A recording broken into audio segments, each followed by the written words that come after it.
So the first thing we're going to do is make a magic ring. Yarn over and put your thumb on where your yarn crosses, and underneath the yarn pull up a loop and do a chain just like this.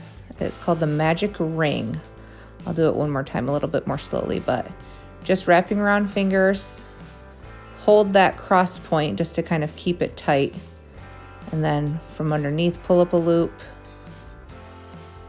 and do eventually 3 chains, but 1 chain will kind of hold it in place.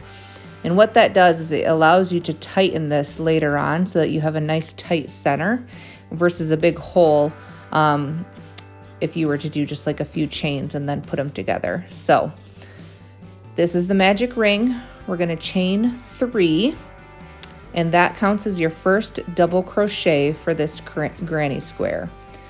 2 more double crochets after that, and then we are going to chain 2 for our first corner. So the first round of this granny square is 3 double crochets, 2 chains for the corner, and you're just going to repeat that the whole way around until you have 4 corners total.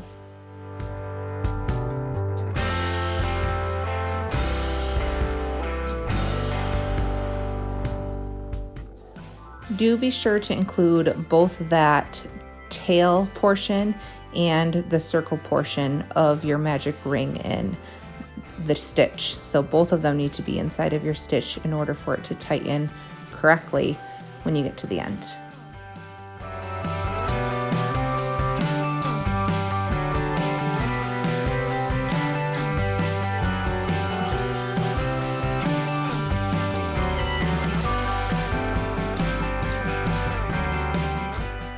All right, so now we have the last 2 chains of the last corner, and you are just going to slip stitch into the top of those 3 chains that you started with, and that is the end of round 1. So there's the top of my chain, slip stitching into that, and you can see pretty clearly now how it's starting to square up. You have 4 corners with your chain 2 spaces, and you can pull this tail nice and tight to enclose that middle section.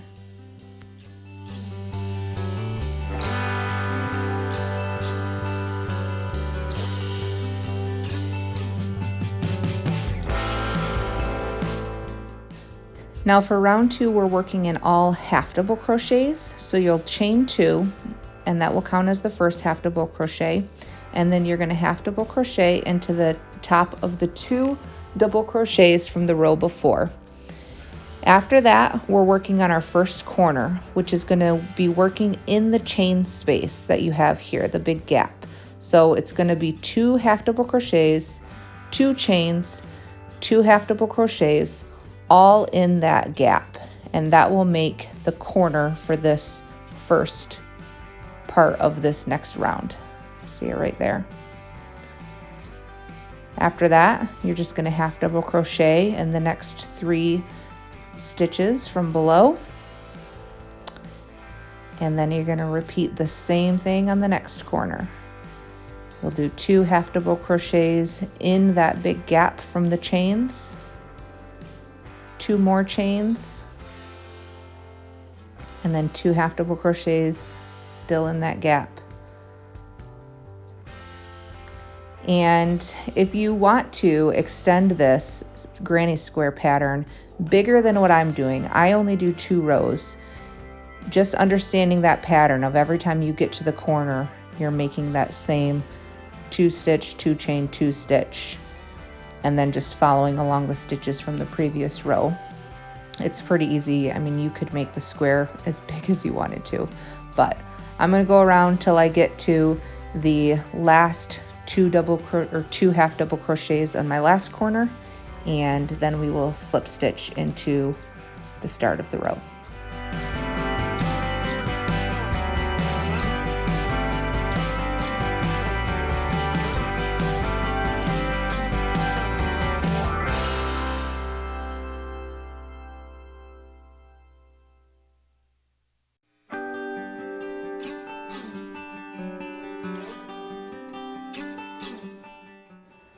All right, so this is where I end my granny square. So I'm gonna cut off my yarn right here and kind of show you it all finished.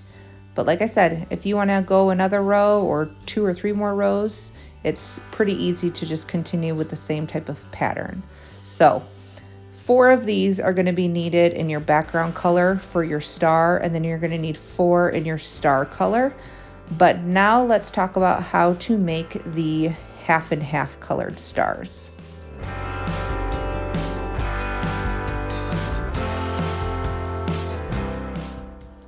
Okay, so before you make your first square of the half and half, it's good to practice how to join the colors so that you don't end up with really big strands to weave in at the end. So this is something that I found that makes it so that you don't have any tails, and I'm gonna kind of weave it out here, and maybe it's just a mom thing, but I have to have like a little saying to remember how to do this. But I promise once you get the hang of it, it's easy to remember so that you don't have to constantly refer back to this video. But this is how it ends up. Basically, you have these 2 tiny little knots that are secure enough that you can trim off the tails really, really closely to them. And then the knot just ends up getting hidden in the stitch from the next row or from when you are seaming everything together. So you can see here though, no matter how hard you pull on it, it's not going to come out.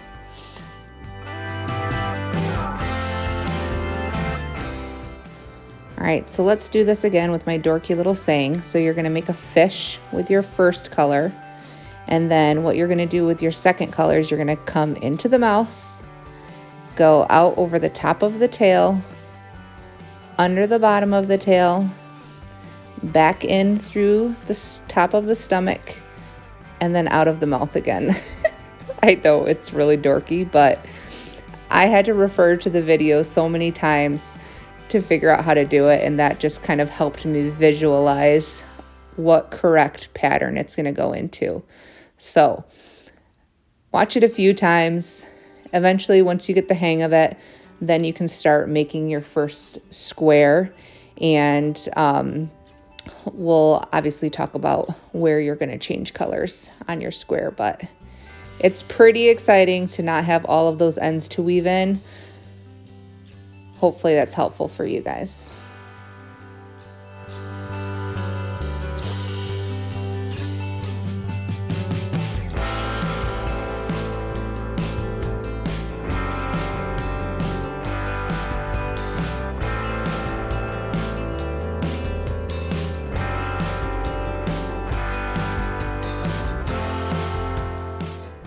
All right, so let's make a square with both of these colors. Quick notes. First of all, it does not matter what color you start with. You can start with either color. And then secondly, you are going to see that I actually double up my kind of orangish color just because the yarn is a little bit lighter than what my base color is here. And I made a few of them with a single strand, and it looked a little bit off balance. So you don't have to double up your yarn, but that's why I'm doing it. So exact same pattern as we did before with the full color square. You are going to go though until the first chain of that second corner, and then you are going to change to your second color. So making your little fish.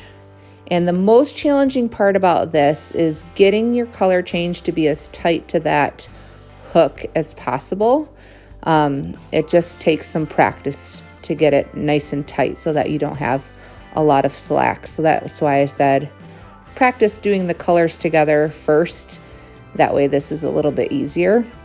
But once you do get them put together properly, you can just trim it off and go all the way to the last corner. You're going to stop at the first chain of that one.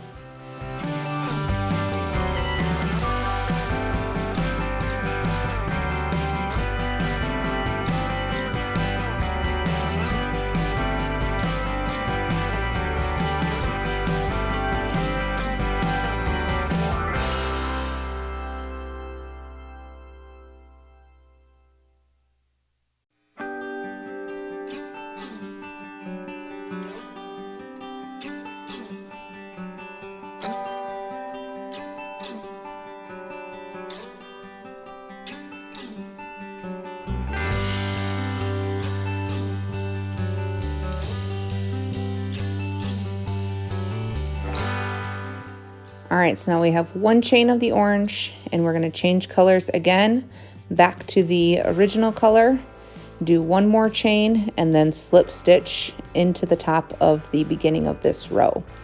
And like I said, it's the same pattern as doing a full color square, and you are just going to change colors on the second row, the same spot you did before, after one chain of that corner.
All right, so once you have all your squares, here's how we're gonna lay them out. You're gonna have 4 of your background color in each corner. And then you're gonna have 4 of your solid star color in the middle. And then the 8 remaining half and half squares are going to be in the final spots with their star color kind of aligning that outside corner. So you just kind of have to turn them, make sure they're all facing kind of upright, so the tail should come in through the bottom. And once you get them all laid out, we will talk about how to weave them together.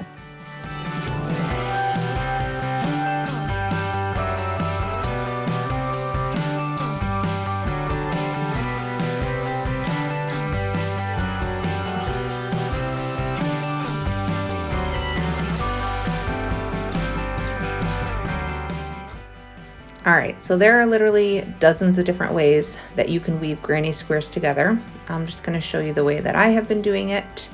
So pick any 2 that you wanna start with, and you're gonna have the right side or the top side facing together, putting them just like this.